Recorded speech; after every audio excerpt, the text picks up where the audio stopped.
Em Mato Grosso do Sul, o governo incentiva o desenvolvimento de tecnologias para garantir a condição de estado carbono neutro até 2030. A condição de carbono neutro significa que um estado, ou país, ou região alcançou neutralidade nas emissões do gás poluente. Mato Grosso do Sul tem incentivado indústrias e produtores rurais a adotar tecnologias sustentáveis na produção agropecuária. Dentre elas, a criação de um plano estadual para aumentar as áreas de lavouras irrigadas. Para isso, foi anunciado um investimento de cerca de 3 milhões de reais para apoio a ações de custeio e investimento na Fundação MS.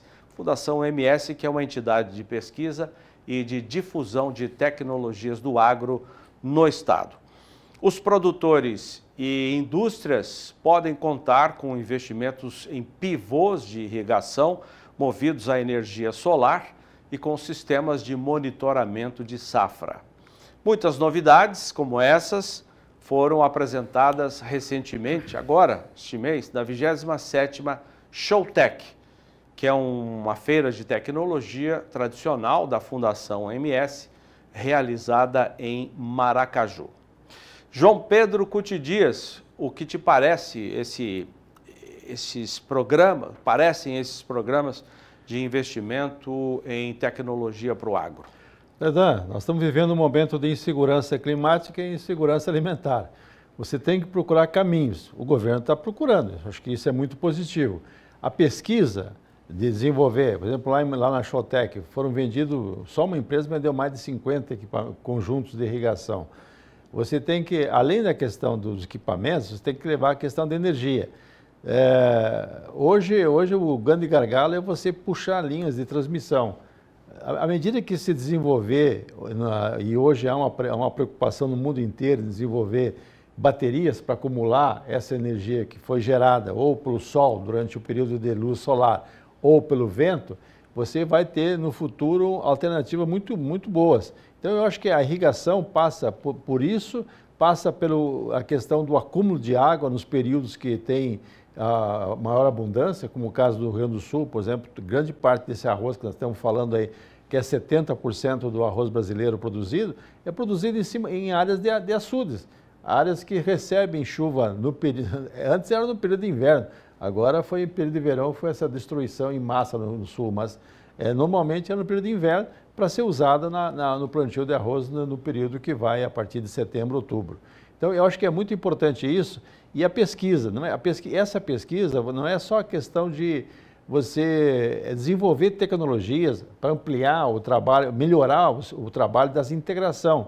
Hoje aqui no estado nós temos o plantio direto tomou conta, né? É raro você ver uma lavoura que o cara faça preparo convencional do solo, gradear, lavrar, não. É tudo plantio direto. E deixa eu te interromper, nós citamos o Maracaju, que é onde está a Fundação MS. Maracaju é considerado o berço do plantio direto em Mato Grosso do Sul. Nós temos muita gente boa, Aki Van Damme, o Cringe, uma série de produtores, Martin Vanzi, tem uns produtores aí que são exemplo no Brasil inteiro. E eles fazem isso há mais de 20 anos, fazendo esse trabalho, né?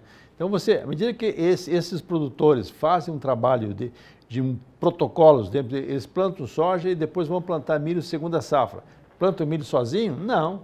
Tem produtores que colocam 10, 12 espécies vegetais junto com o milho. Vai diminuir um pouquinho espécies de forrageiras para o gado, é isso? Não. Para o solo. Eles não pensam numa safra, eles pensam em olhar o futuro.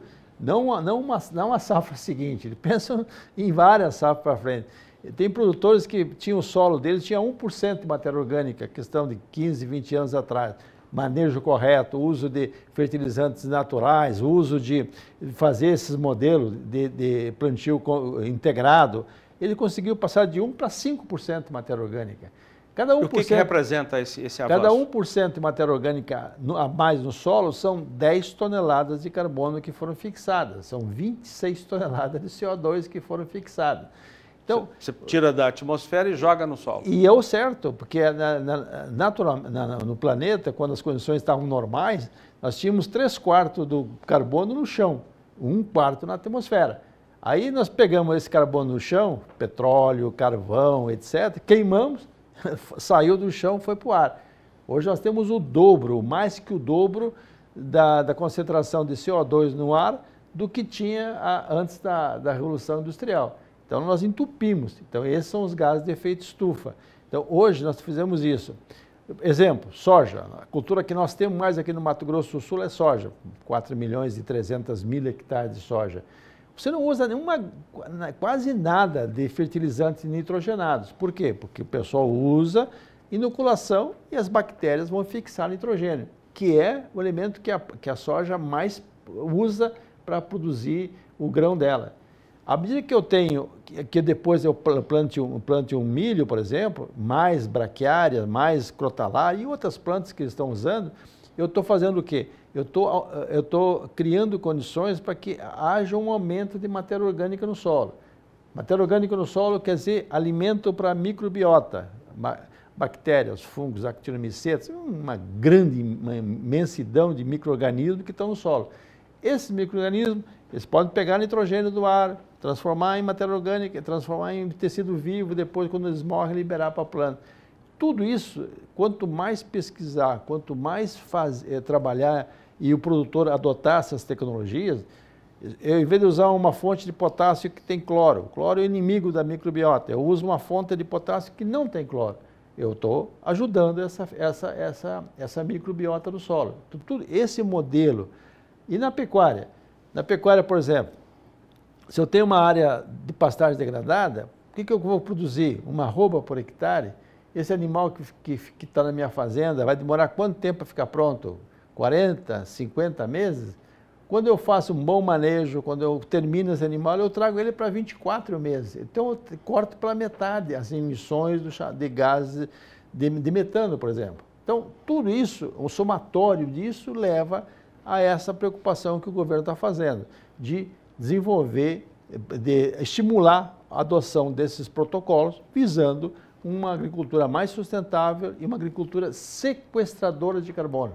Ou seja, se eu somar tudo que eu coloquei no solo, que eu gastei para fazer a lavoura, e converter isso em unidades de CO2, que é a unidade que se mede isso aí, e depois mensurar tudo aquilo que eu fixei na forma de grão, fixei na forma de folha, de palha, de raiz, normalmente eu vou conseguir um efeito positivo, ou seja, eu sequestrei mais carbono do que eu gastei. Então eu estou fazendo um trabalho de ajudar a limpar o ar. E o governo do estado mostrou recentemente em Nova York, num evento chamado MS Day, nos Estados Unidos, com a presença de investidores de vários países, esse trabalho que é conduzido pelos técnicos do governo para chegar a essa condição de estado carbono neutro nos próximos 7, 10 anos. Quando você vê uma área com uma forragem bem formada, eu estou olhando ali 13 toneladas, 14 toneladas de matéria seca. O que é isso? É carbono. Uma grande parte é carbono, hidrogênio e oxigênio, mas a maior parte é carbono. Quando eu olho que eu tenho 13, 14 toneladas em cima, eu tenho 70% dela embaixo, na forma de raiz, na forma de micro-organismo.